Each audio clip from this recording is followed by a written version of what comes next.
આ તો સમર્પિત થવું પડે. એટલે આ ઘડી લઈ જવાનું. એટલે આપણે પ્રેમનગરમાં જવાનું છે. અને આ પ્રેમનગરમાં એક વખત જતો રહ્યો,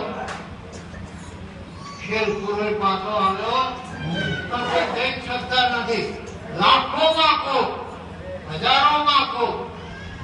અને એને જે મુશ્કેલીનો સામનો કરવો પડે, મુશ્કેલી જે છે એ તો અમારી એક ઔષધિ છે. એ સાધુ મુશ્કેલી ના હોય, જે સાધુને મુશ્કેલી ના હોય એ સાધુ પારંગત બની જ ના હોય.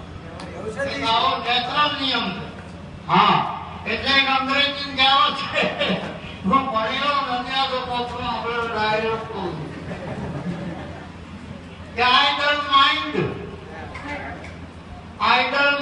gives Satan workshop of having.